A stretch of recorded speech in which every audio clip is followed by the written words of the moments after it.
જય જવાન જય કિસાન. ભારતીય કિસાન સંઘ ઉનાળા તાલુકા પ્રમુખ બાબુભાઈ અર્જુનભાઈ મકવાણા.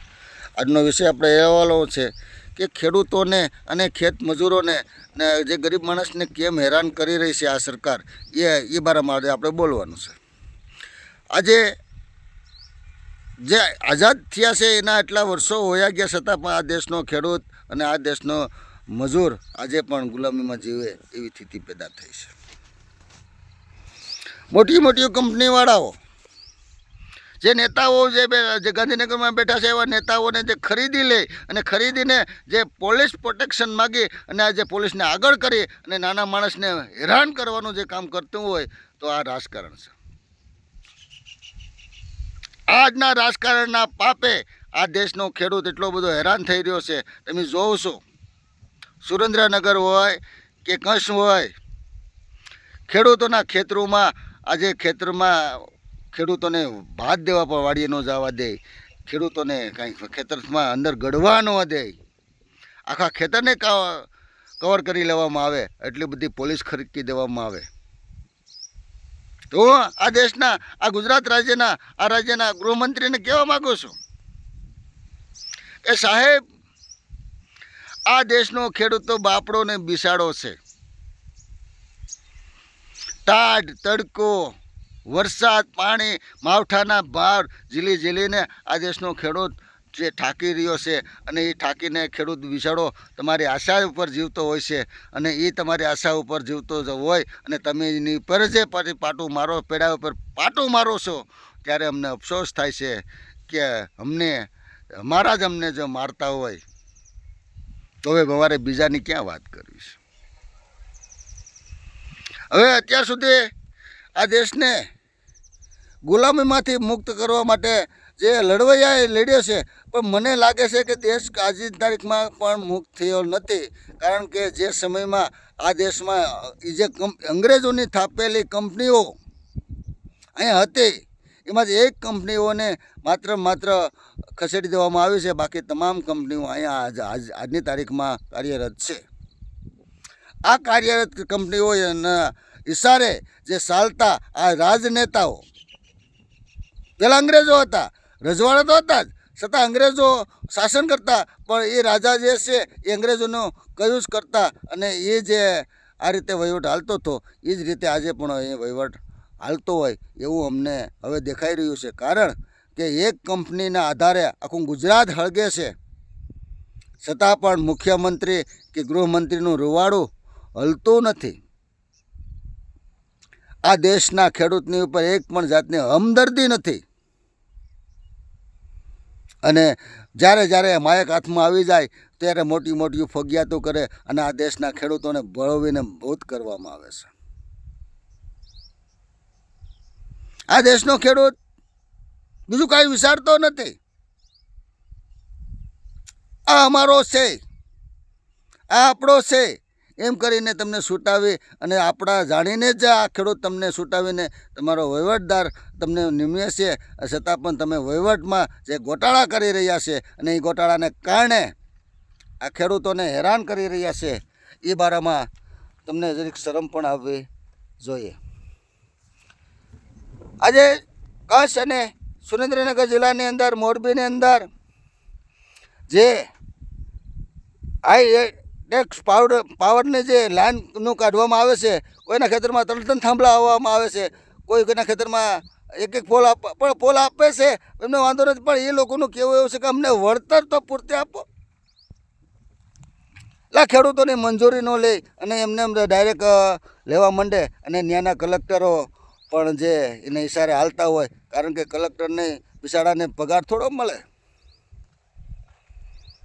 આવા કલેક્ટરો હોય, આવા કોઈ ડીએસપી હોય, એસપી જે હોય પણ ભ્રષ્ટ હોય એવા અધિકારીઓને કોઈ મિત્ર હરાપ આ દેશના ખેડૂતોને અને આ દેશના નાગરિકને હું કહું છું હરાપ નહીં દેતા. એને એમ કહેવાનું, તમે આશીર્વાદ આપો કે તમારો સત્તા દીકરા, તમે દીકરા વગરના થઈ જાઓ, તમે સત્તા પાણી, તમે પાણી વગરનું તમારું મોત થાય એવા આશીર્વાદ આપો અને હરાપ નહીં આપતા. કારણ કે 20% જે આ ગુજરાતની અંદર જે આવી કજાત છે એ કજાતને તમે ખરાબ નહીં દેતા, એને આશીર્વાદ આપો કે સત્તાધિકારી તમને સત્તાધિકારી દીકરા વગરના થઈ જાઓ. અરે નાલાયકો, ગરીબોના ઝૂંપડા પાડી નાખવા, ગરીબોની લારીઓ તોડી નાખવી, ગરીબો બકાલો વેચે તો એને બકાલા વીખી નાખવા, જેસીબી મારીને તમને કાંઈક શરમ આવવી જોઈએ ને. આ નગરપાલિકામાં બેઠેલું તંત્ર, એટલે ભાઈ તમે આ નાના માણસને લારીઓ તોડી નાખવી, બકાલા વીખી નાખવા, આ તે કરી નાખવું, ત્યાં કરતાં શાંતિથી કે ભાઈ હવે બીજી વાર અહીં નહીં આવતા, આવું કહી અને શાંતિથી એનું લઈ લેવા દેતા તો તમને વીખવામાં શું ફાયદો છે? આ એકવાર અંગ્રેજોની શાસનમાં બન્યું હતું જલિયાવાળા બાગ જે યાદ હોય તો. આ દેશને ગુલામ બનાવવામાં તમારો મોટો આ રાજકારણીયાનો મોટો હાથ હશે. કર્મચારી તો પછી આવશે. એટલી નીચી કક્ષાએ વયા ગયા છે. એટલા ડોહીમાં આવું હોય કે ડોહી હોય તો એને પણ તમે ટાંગાતોડી કરીને ઉપાડીને નાખતા હોય છે. એના પણ રહેઠાણો પાડી નાખવામાં આવતા હોય છે. આજે નાના માણસ ઝૂંપડા બાંધીને રહેતા હોય એ કઈ રીતે? તમને શું ખબર હોય? ખાખરાની ખિસકોલી આંબાના રહમાં શું જાણે? ઓલી કહેવત છે, પશુ તેની પીડા, વાંજણી શું જા ખબર હોય? નાના ઝૂંપડા બનાવ્યા હોય એ તો બનાવનારને ખબર હોય છે. તમારા મેલો, તમારા બંગલાઓને જોઈને તમે નાના ઝૂંપડાને પાડી નાખો છો, તમને શરમ આવવી જોઈએ. એટલે હું વિનંતી કરું છું આ નાના આજે ખેડૂતોને, ખેતમજૂરોને કે ભાઈ તમે તમારા ગામની અંદર આ અમારો છે, આ ફલાણો છે એ છોડી દો. માત્ર આપણો એક જે હેરાન કરવાવાળા લોકો જે છે એને સામે તમે બાહું ચડાવો. પછી આપણા ઉનાના મામલતદાર હોય કે ગીર સોમનાથના કલેક્ટર હોય, પણ ભ્રષ્ટાચાર જે કરતા હોય એને સાબિત એને ખુલ્લો લઈ આવો અને તમારું કામ ન થાય તો એને પણ બહાર લઈ આવવાની કોશિશ કરો. તમે મૂંઝાશો એમાં આ લોકો વધારે હાલશે. આજે મોરબીમાં થયું છે, સુરેન્દ્રનગરમાં થયું, કચ્છમાં થયું, કાલે ગીર સોમનાથમાં પણ થાય. આ રીતે એને તો શું છે, ગમે ત્યાં આજ કરવાનું છે. એટલે હું વધારે દેશના ખેડૂતોને, અમારા ઉના તાલુકાના ખેડૂતોને પણ કહું છું કે તમે જાગૃત થાઓ. જાગીને આવા અધિકારીઓ સામે આપણે લડવાની જરૂર છે. એને જે કરવું છે આપણે એને કહીએ છીએ કે ભાઈ અમને પ્રોટેક્શન આપો, અમને અમારા ખેતર જાઓ, અમને સિંહ દીપડાનો ને અમને ભય છે, અમને પ્રોટેક્શન આપો. તો નહીં આપે, કારણ કે ખેડૂતના દીકરા પાસે આપે ને દે હું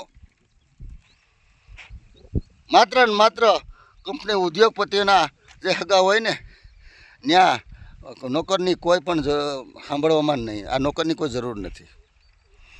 એટલે હું તમામ ખેડૂત ભાઈઓને વિનંતી કરું છું કે જાગો, બધું આપણું સંગઠન એક બનાવો અને સંગઠન બનીને આની સામે કાયદાકીય લેવલ પ્રમાણે આપણે લડવાની કોશિશ કરો.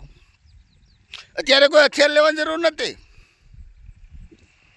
પણ કાયદાકીય લેવલ પ્રમાણે કલમ અને કાગળ ઉપર હાલો. જરૂર પડે તો કોર્ટના દરવાજા ખખડાવવાની પણ તૈયારીઓ રાખવી જરૂર છે. જેમ બને એમ આ નાના માણસને લારીઓ, મકાનો ભાંગી નાખ્યા, તોડી નાખ્યા, જે કોઈ રેસિડન્ટ કોઈ મકાન વગરના કરી નાખ્યા. તો પોલીસને મારી વિનંતી છે કે મિત્રો, તમને લોકોનું રક્ષણ કરવા માટે, લોકોને રક્ષણ માટે મેં કહે છે કે નહીં કે ભક્ષણ માટે. એટલે ભાઈ સરકારનો આદેશ આવે અને તમે નીકળી જાઓ, નાના માણસ ઉપર લાઠી ચાર્જ કરો, એટલે ભાઈ તમે ઢોરમાલ મારો. એટલે તમે આ હવે મને પાકું થઈ ગયું કે અંગ્રેજો જે ગયા છે અને એની જે કંપની અહીં મેકતા ગયા છે એ ફાઇનલ છે. અંગ્રેજોની કંપની એમાંથી જે પસાર થતા હોય એમાં જે એનું જે ઓલું આવતું હોય માનસિક, તે એવાથી 20% લોકો જે નબળી માનસિકતાના જે હોય છે એ આ બધું કરતા હોય. તો એમાંથી બહાર નીકળવું એવી મારી વિનંતી છે. ગુજરાતના સંઘવીને અને મુખ્યમંત્રીને વિનંતી કરીએ છીએ કે ખેડૂતો અને નાના મજૂરોની સહાયતા કરો.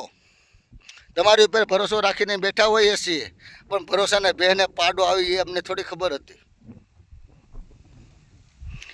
આવી સ્થિતિ પેદા થઈ છે. એટલે બે હાથ જોડીને વિનંતી કરું છું ગૃહમંત્રીને કે તમારી પોલીસને હટાવી લ્યો અને આ જે ખેડૂતોને ન્યાય આપો. અમે એમ નથી કહેતા કે કંપનીઓને ટાવર નાખવા નથી દેવા, ટાવર નાખવા દેવા છે, પણ ન્યાય આપો. એને જે વળતર ચૂકવવાનું આવે આજીવન એ જમીન એને આપી દેવામાં આવે, એની આજીવન જે હોય એ રીતનું એને વળતર ચૂકવવામાં આવે એવી ભારતીય કિસાન સંઘ વતી હું તમામ અધિકારીઓને અને આ સરકારને વિનંતી કરું છું કે એને પૂરતો અને ભાવ આપવામાં આવે. અને ખેડૂતોને પણ હું વિનંતી કરું છું કે મિત્ર, એક હાથે તાળી નહીં પડે.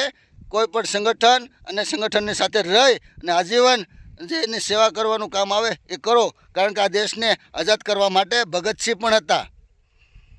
એ સમયમાં બધા જેટલા આપણા જે લડવૈયા થયા છે એ બધા શહીદ થયા છે. બધા નોખનોખા જે હાલતા અને છેલ્લે અંતે પણ આપણને શહીદી આપણા ગુલામીમાંથી બહાર કાઢવા માટેના જે એના પ્રયત્નો અહીંયા કર્યા છે, એને હટાવ્યા છે. તો આપણે પણ એવું કરીએ કે આ અંગ્રેજોની જે કંપનીઓ અહીંયા જે છે એને કઈ રીતે હટાવવી એને વિચારો. નકર તો મેં તો ફકીર હું, મેં ઝોલા લેકે ચલે જાઉંગા, તો આપણા છોકરાની સડિયું પણ નહીં રહે, એ ઝોલો લઈને ઉયો જાય તો આપણે શું કરવાનું? આમાંથી પણ બધાને બહાર નીકળવું જોઈએ. અમુક વસ્તુ જે પોઈન્ટ પકડવા પડે. એટલે હું બે હાથ જોડીને વિનંતી કરું છું તમામ ખેડૂતોને કે જાગો. જરૂર પડે તો ભારતીય કિસાન સંઘ હંમેશા તમારી પાસે છે, એનો સહારો લ્યો. કોઈ પણ સંગઠન હોય, બધા સંગઠન ભેગા થઈ અને આ સરકાર સામે અને આ તંત્ર સામે, આ પ્રશાસન સામે લડવા માટેની તૈયારીઓ રાખજો. નહીંતર આ કોઈ આપણા આ તમામ જેટલા સંગઠનો છે એની પરથી તમારી પરથી વિશ્વાસ ઉડી જાહે. એટલું કંઈ વિનું છું. જય હિન્દ, જય ભારત.